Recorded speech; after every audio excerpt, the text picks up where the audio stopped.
Right, I would now like to upcall our next community. So Eurobioimaging, Antje Kepler, and France Bioimaging, Fabrice Cordelier. Fantastic. So warm welcome, and we look forward to your presentations. Here with two people from Europe, and I'm changing hats now. So I'm now a Eurobioimaging director of the BioHub hosted by EMBL. And you can already go to the next slide, and maybe it would be good having this pointer.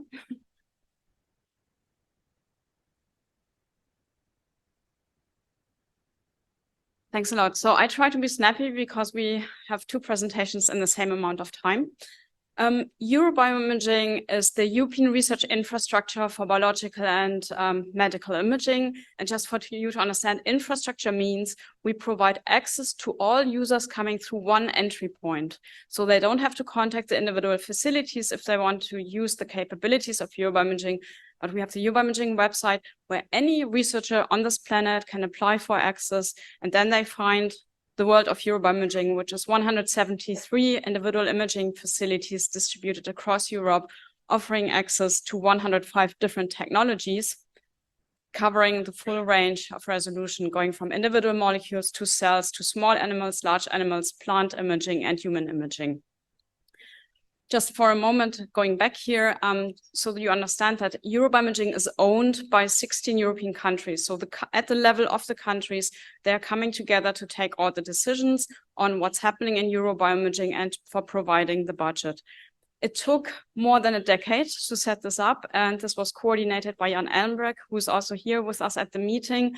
So it was a long way. So we learned resilience and patience. And then after 10 years, we could finally open when the pandemic hit. But now we are up and running. And today I would like to briefly tell you a little bit about the training opportunities. So in Eurobioimaging, we are offering training opportunities at two levels. One level is for the incoming researchers. That's hands-on training that is provided by the 173 facilities, and they're up and running existing training courses. The training is provided across the full spectrum of technologies. It can be in-person training courses, it can be remote courses, it can be using the online training material. And in 2022, our nodes provided access to more than 265 different courses. And these are potentially also open for our international friends. So please contact us and also check out the Eurobioimaging website where the nodes are listing their upcoming opportunities. Under Eurobioimaging, the nodes are, as we also call the national assemblies of those facilities, the nodes are self-organized, and they're working now together for providing the training. So for example, we see now virtual training courses taking place at the same time in Finland and Sweden teaming up. So at the same time, you have trainees sitting in Finland and in Sweden learning together in those courses.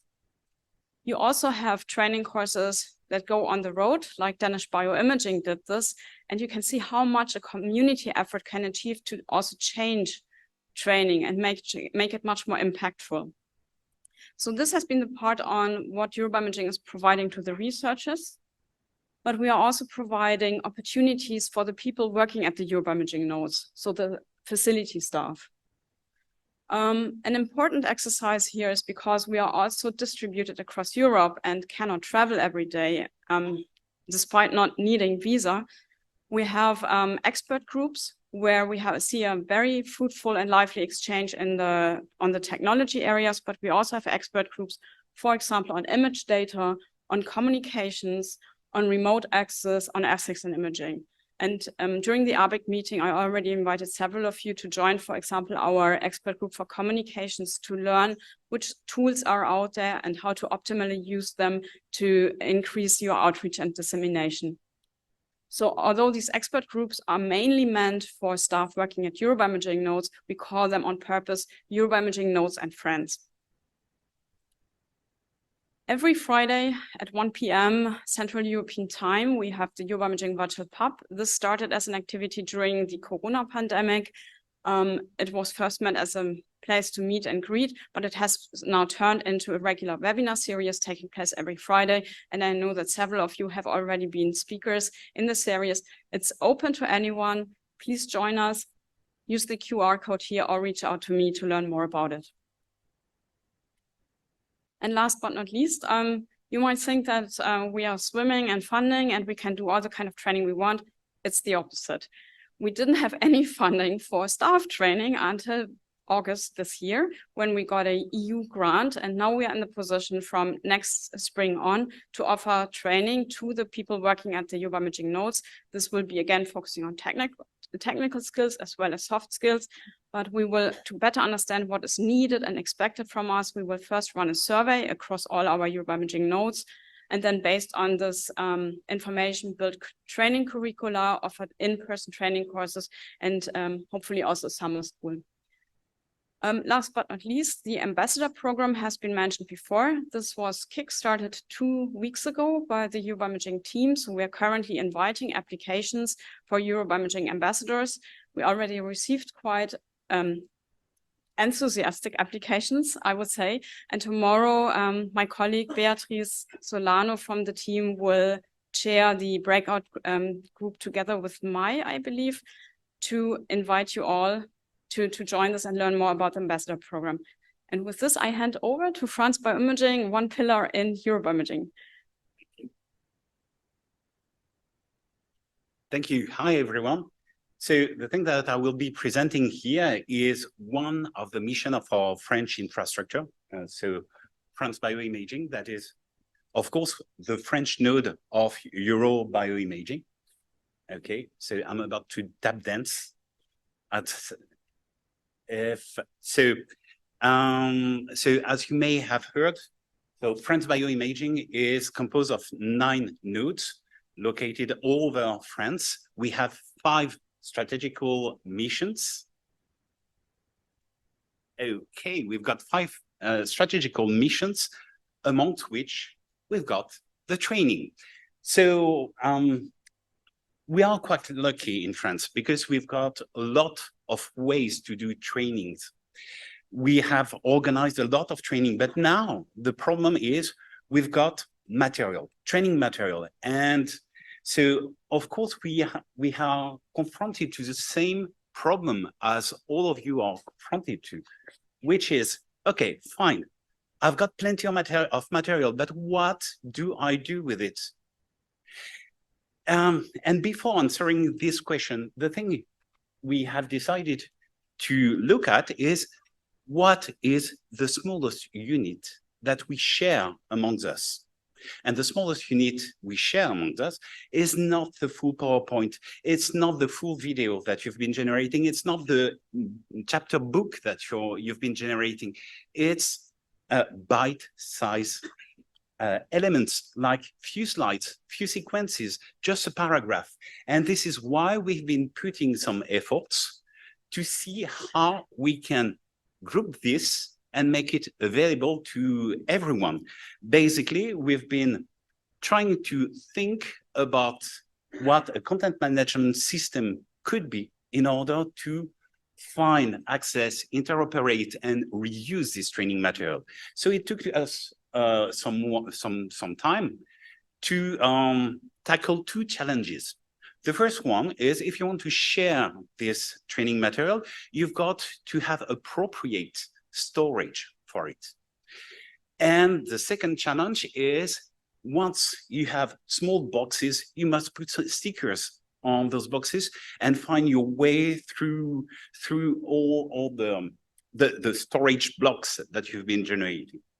So about storing the training material, we came up with this idea that we needed several sheets in order to store the material. The first one is the content form in which you have the data in the form of textual content and attachment. You've got metadata. It's just the same as your images. If you don't have metadata, then okay, it's hard to find your way.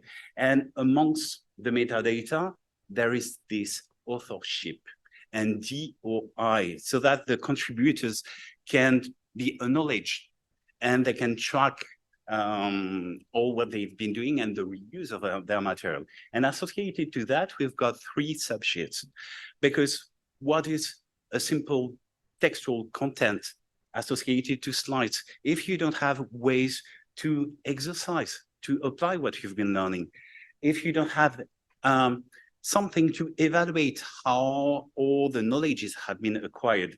And we have this 3rd subsheet where you have applications. Okay, it's good to have a bit of content about STED microscopy, but how is it applied in real life? So with this kind of, let's say, one big box and sub-boxes system, we can store all the content. And then about finding our ways, we've been building some kind of a GPS, a global positioning system for the material in the form of ontologies. So we've decided to first subdivide everything into field, topic, and sequences. Sequences are unitary knowledges. To give you an example, just think about sample prep in EM. Then you've got a subclass that would be sectioning, and then a subclass which would be ultra microtomy. And the final knowledge would be how to shape the proper pyramid, for instance. So we've been thinking about this ontology and came up with this kind of figures for the 3 domains we're working on: digital image processing, EM, and light microscopy. Around 20 fields identified, around 100 topics identified per domain, and 100 roughly of sequences to be referenced. So we are planning on building a web portal. This is work in progress, and a repository to store the data, and have identified 3 main roles. The first one is the contributor that will generate the content, that will review and edit the content. The second one is a trainer. The trainer is someone who is building some training programs. And when you're able to look at your program at the ontology, you're able to re-express your program according to the ontology. You would have like some tick boxes to re-express your program. Of course, a trainer can shop for content in order to build new trainings and to validate the skills of the trainees. The trainees, if you've got this scheme of referencing program validating skills, well, the user can have a look at our website and see their full path, their evolution, their curriculum that is slowly building. But as the training programs are referenced within the repository, you could go back to the content from the validated skills, or you can even have a look at our website, just the way you would do on Wikipedia. So you see that how it's exciting. Okay, yeah, but it takes time. Why does it take time? Because we are plenty of people working on this project, but we are all facility people. And the main issue, as you all know, is time. So we started in 2021, building the data model and the ontologies. In 2022, we set up the specification for the web portal and web repository. We decided to have a proof of concept by creating MOOCs, just to create new content, having in mind the new model that we are experiencing.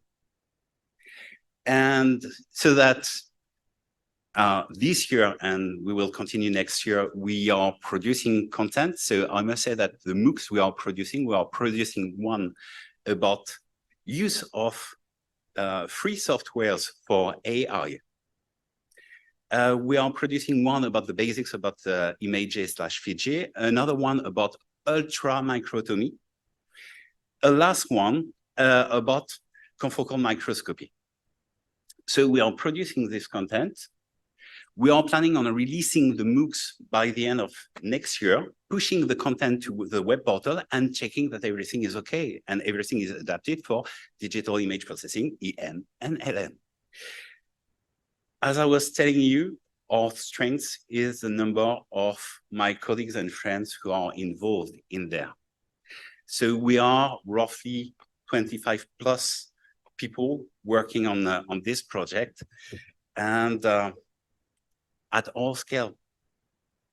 So if you want to know more about this project that I've been pitching quite fast, do not hesitate to reach out, and I will be happy to exchange and start new collaborations.